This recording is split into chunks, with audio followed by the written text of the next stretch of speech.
like a bowl.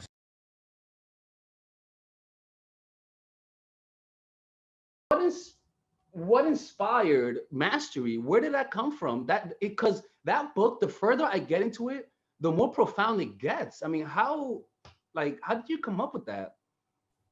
Well, I was inspired to write the book because I was worried.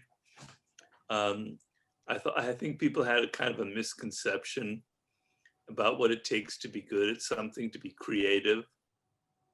That, we live in an age where everything is so fast and easy with our phones and our apps, etc., that a lot of people think everything should come easy and quick.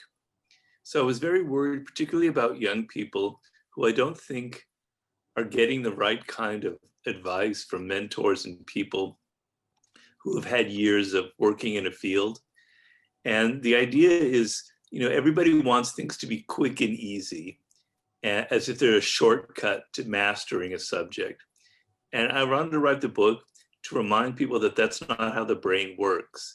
You have to work with what evolution gave you. You have this tool, and you don't know how to use the tool, your brain. You're filled with all these illusions and all these misconceptions that come from social media, that come from the kind of stupidity, the general stupidity that's out there. You need to understand that the brain works a certain way, and it takes time. You have to be patient. You have to spend years developing skills. And when you put the time in it and you put the effort, something brilliant and amazing will happen. So that's what inspired me. I was kind of concerned about people thinking that there's always these shortcuts to success or being great at something. And then the book itself comes alive the way I normally do any book. I do massive amounts of research. I researched people in all different fields, as you know, if you've read the book, in the sciences and in the arts, etc. And I interviewed some people who I considered to be contemporary masters in their field. And based on the data and the information that I received from my research, I devised, a kind of a path that anyone can take to mastering their field and to mastering themselves. And that path includes the 6 steps that are in the book.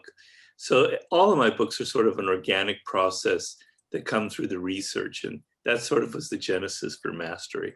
Yeah, you could sense it because it takes random paths.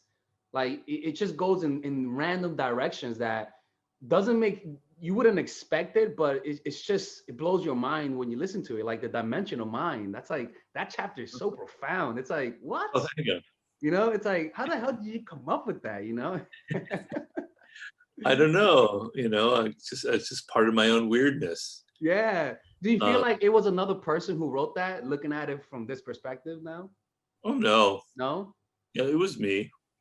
I've been writing since I was wanting to be a writer since I was 8 years old. Mm-hmm. And then writing when I was in my 20s all the way up to now. And so I've had a lot of experience, a lot of ups and downs, a lot of rejection. So I feel like I know at least what it takes to be really great at writing.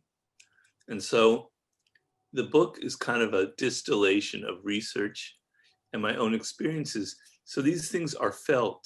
They're not just intellectual ideas. So to give you an idea, in that chapter that you mentioned, which is about creativity, it's the 5th chapter, I have something in there about how you have to kind of love what you're doing. You have to have a relationship to your work that involves, I hate the word passion because it's so stupid and cliched. It just has to be, you're excited, you're in love, you want to share whatever it is you're creating, a business, a work of art, book. And it's reflected, your energy is reflected in the product. And so just take for a book, when people read a book, they can sense who you are. It's not in the lines, it's in between the lines. It's the style, it's the tone. They can sense that it comes from someplace real. And I've always felt that way in all of my books, that if I put myself in a state of mind where I'm desperate to share my ideas with the audience. I'm so excited, and I'm really, really in love with what I'm doing. You're going to feel it. Yeah. And so ideas like that came from my own experience. So, it was definitely me who wrote it, but there was a little bit of inspiration involved. Maybe it was the gods who gave me all of the book. I don't know. It's possible. Well, I'll tell you what. Let me tell you something, Robert. Man, when I took DMT, I took it in Mexico a couple weeks ago, You're and talking.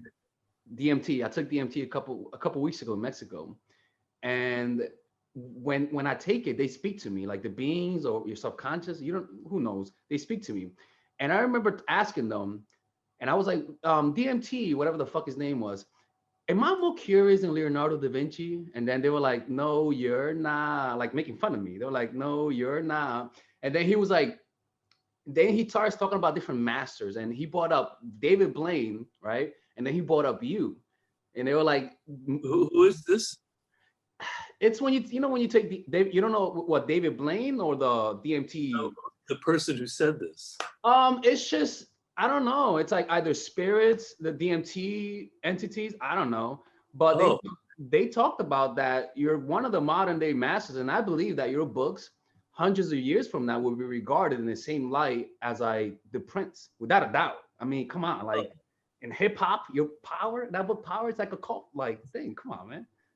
Yeah, it's very humbling, because I never expected quite to have this level of notoriety with my books. Mm-hmm. So, I'm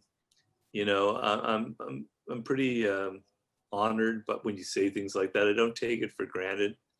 It means a lot to me. Also, it means a lot to me, my legacy, because we don't live forever. Mm. But it's always been important to me that people will be reading me long after I'm dead, Man, so that I have like influence, so that my life had a meaning, had a purpose. So when you say things like that, I'm very honored. So thank you. without a shadow of a doubt, your books, if Earth still remains, is going to be right up there. Because what happens when we die, our legacy increases and it becomes more enhanced. You know what I'm saying? So it's bound to happen. But where do you think the current generation is going? Because there's so much distraction, so many feeling of envy, feeling of missing out. Where do you think everyone is heading towards? What collision path do you think? You know what I'm saying? Like, because a lot of people don't have purpose. Yeah. Well, it can go in several directions. I'm not a prophet. I know that I've made predictions before in the past and I've been wrong. And so I always remind myself that I really can't foretell the future. But in my last book, The Laws of Human Nature, I have a chapter on generations and the generation phenomenon and what we call the zeitgeist.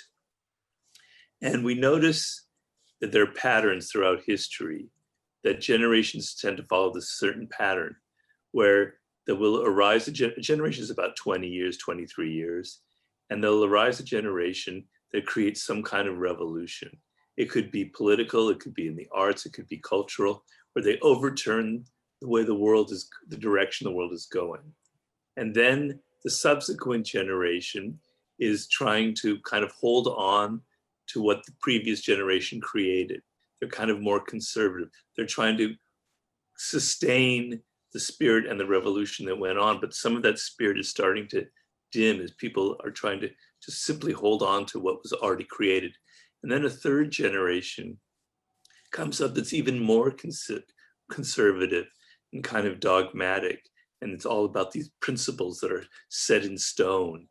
And people start getting bored and they start getting restless. And then there comes a fourth generation, which is the crisis generation, where they're sick of the way the world is. They're sick of all the rules. They're sick of all the conventions, all the banal ideas, and they're very restless. And it's a time of great turmoil.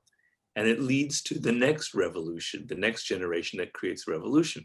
So it's my belief, and I'm not the only one that says that the generation now, and when I talk about creating this pattern, I'm talking about young people, because it's young people in their 20s and 30s who really are the generators of change in our world. And if cultures and systems and politics don't change, it's very dangerous. You know, I'm a student of Machiavelli, and Machiavelli believed that change was absolutely essential. You needed a dynamic culture. So I'm talking about young people who are the generators of that. So looking at the young people now, if you want the millennials or Generation Y, they're kind of going through the crisis generation where things are really tired and conventional, and they've had to inherit a world from the boomers that isn't the world that they live in. It's not their experience anymore, and it doesn't relate to them. And I'm talking about from business to the arts to whatever field you want to talk about. And so this is leading up to what probably will be some kind of revolution. And you know, I personally was excited by all the protests that were going on several months ago, because I saw that as a spark that people were alive, that people were feeling the need to be together and to express their frustration and their bitterness at the state of the world right now. Because things are bleak, they're bad, you know.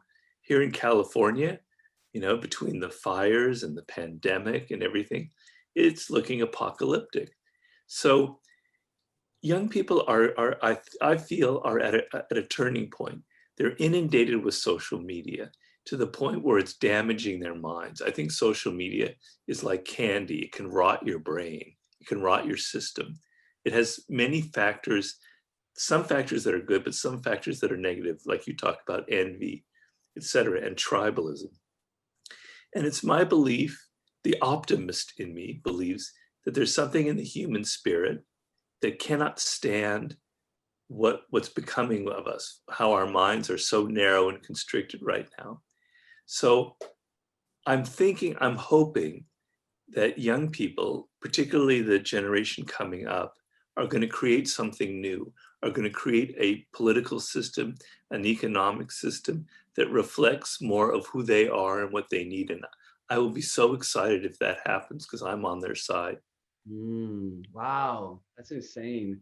Yeah, it is. It's so unpredictable. You just don't know where things will head out. You know, you could sort of have a template of how things usually happen, but the direction where things turn is almost difficult to predict.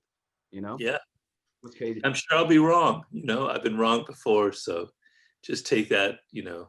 I mean, With a, like you said in your book, I forgot who's the guy. I think it's Wolfgang von Goethe, the one who was able to predict a lot of things in the future. Was it yeah, him? he could. He Yeah, could. yeah, right. And it's like it's a muscle that, yeah, you're wrong most of the time, but you're right more often than most people.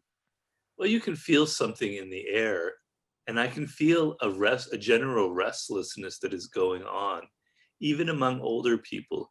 Everyone is upset and doesn't feel happy with the way things are, and it's very different from how things were 20 years ago or 30 years ago. It's very powerful, and I think it could be positive, but you know, I'm not sure. You could sense the same in London. I'm in London right now, and it's Oh, like, really? yeah, yeah, I, yeah. It's dark in here. I'm not that dark, Robert. what are you doing in London? I thought you were in Philadelphia because it's Temple University. No, I went there, but because of the pandemic, I'm going to different art schools because art schools in the United States are not in person. What school are you going to? I was in Mexico, this some random art school, and then I'm in London. It's a London Fine Art Studio, but I didn't like it too much, you know. So I'm going back to Mexico and studying back there. Well, Mexico City. Yeah, yeah, yeah, yeah. I love Mexico City. That's great. It's beautiful. Good tacos. Yeah, and there's a very alive culture there. No, I love, I love the people of Mexico more than anything. yeah, it's they're just so friendly, you know. They're so inviting. It Yeah, causes anxiety how inviting they are to me. I know.